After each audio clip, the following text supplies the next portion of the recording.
25 ఏళ్ల కిందట మిత్రుడు సబ్బని మౌన సముద్రంతో ప్రారంభమయ్యారు. నేను వేదిక మీద ఉన్నాను, ఒక వేడుక చేసుకున్నాను.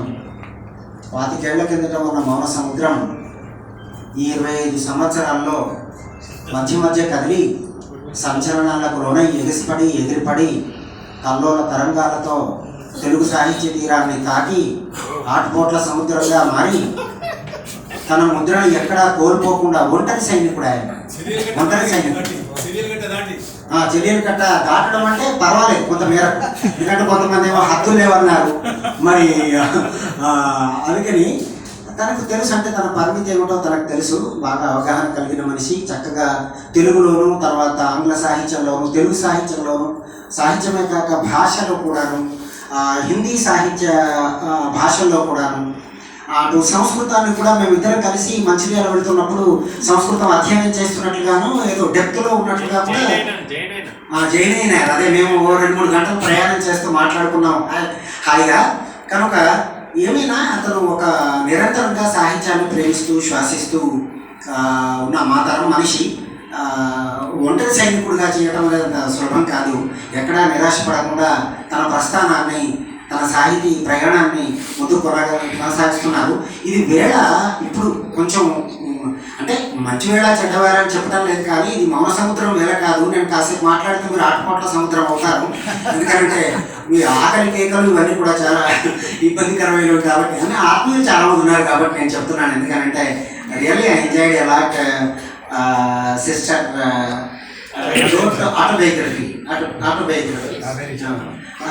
When I was traveling to Kamarpukur with my student, I received a call from Richanandagam, and then I went to Sharada Mai's village. Yes. So he had so many relations with Bengali people, and his name is Richanand Rao. Then he spoke to me. His father was named all these things, Nityananda Rao and Vivekananda, like that. So I am very much pleased to see Komra Chattopadhyay.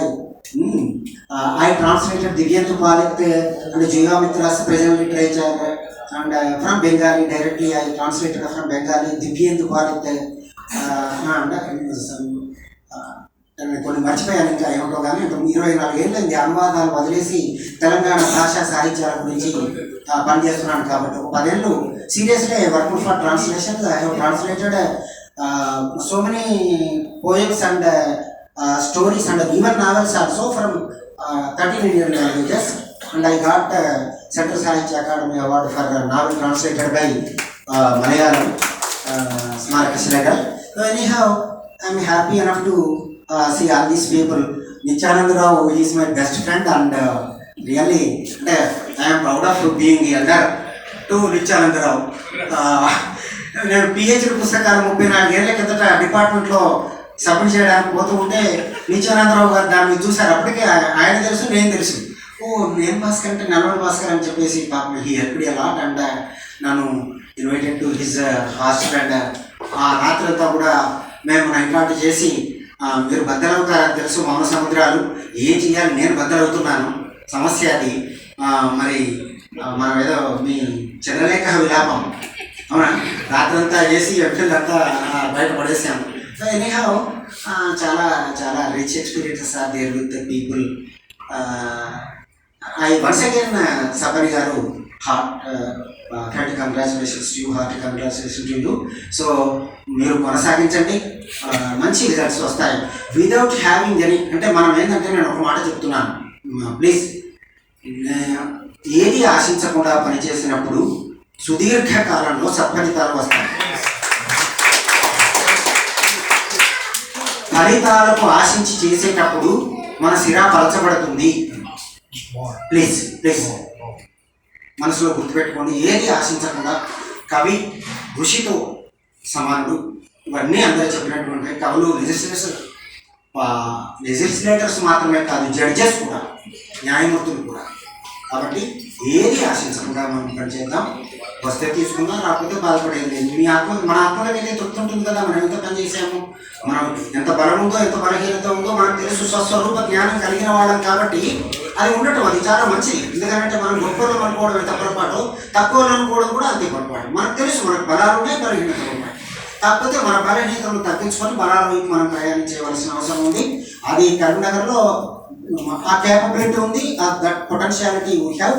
Being Telangana I'm proud of. నిజంగా ఈ భూమి మీద పుట్టినందుకు చాలా ప్రౌడ్గా ఉంది. ఎందుకంటే ప్రపంచానికి కూడా అనేక ఉద్యమాలను నేర్పినటువంటి గడ్డ ఉన్నారు.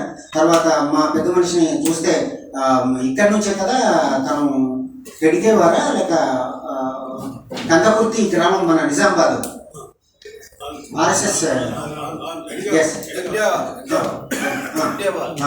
అది ఆయన ఇక్కడి అంటే అట్లా అన్ని రంగాల్లో whether it is right are left or any how humanism ఎందులో కూడా ఇక్కడ తెలంగాణలో కంట్రిబ్యూషన్ ఈ కంట్రీకి చాలా చేసింది ఇది. బికాస్ ఇది ఇట్ ఈస్ నడిగడ్డ, పోతుగడ్డ. మరి అందుకని అనుసంధాన భూమి, దక్షిణాదికి ఉత్తరాదికి ఈస్ట్కి వెస్ట్కి చక్కగా మధ్యలో ఉన్నటువంటి భూమి. తర్వాత మేము దుర్గా మాత ఉత్సవాలు కూడా బతుకమ్మ పండుగ బాగా చేస్తాం. ప్రపంచంలో ఎవరు జరుపుకోరు. దసరా చేసుకుంటాము. తర్వాత అప్పుడు మనం గౌరీ మాత కూడా దుర్గలే కదా, దుర్గా మాత కదా, గౌరీ కూడా. అందుకని సో ఆ రిచ్ కల్చర్ మనకుంది. బెంగాలీ వాళ్ళు మనకన్నా ముందు ఉన్నారు. ఎందుకంటే అక్కడ విలియం జోన్స్ బహుశా 17 నేనేదో ప్రిపేర్ అయ్యి రాలేదు అట్లా 1786లో అనుకుంటా విలియం జోన్స్ అక్కడికి వచ్చి రామకృష్ణాపూర్ మిషన్కి వచ్చి రాయల్ ఏషియాటిక్ సొసైటీలో ఉండి మన మహాకవి కళదాసు రఘువంశము శాకుంతలమా ఏదో చదివి ఆయన ఆశ్చర్యపోయి సంస్కృతి నేర్చుకుని ఆశ్చర్యపోయి అసలు ఇంత గొప్ప కవులు ఉన్నారు ఇక్కడ అని చెప్పేసి ఆయన చెప్తే చివరికి జర్మన్ మహాకవి దాన్ని ట్రాన్స్లేట్ చేస్తే అది చదివి ఆయన డ్యాన్స్ చేశాడు జర్మన్లో ఒక మహాకవి. So we have that type of culture that to that extent we are potential here. So మనం అందరం కూడా ఆ చక్కటి సంస్కృతిని సాహిత్యాన్ని నేర్పుకోవాల్సిన అవసరం ఉంది. ఇది ఒక మంచి సందర్భం. సబరి గారు మళ్ళీ వీళ్ళందరినీ కలుపుకుంటడానికి ఈ అల్పుని కూడా చేర్చినందుకు నేను నిజంగా నేను రేపు ఎందుకంటే మనుషులుగా ఉండేటప్పుడు చాలా హాయిగా ఉంటుంది, కవులుగా ఉంటే ప్రమాదం. ఇప్పుడు కవుల గురించి ఏదో చెప్పారు కానీ మనుషులుగా ఉందాం మొట్టమొదట, తర్వాత కిరీటాలు భుజికృతులు అని తర్వాత పక్కన పోతాయి. కానీ చాలా హాయిగా ఉంది. మీకు మరొకసారి రేపు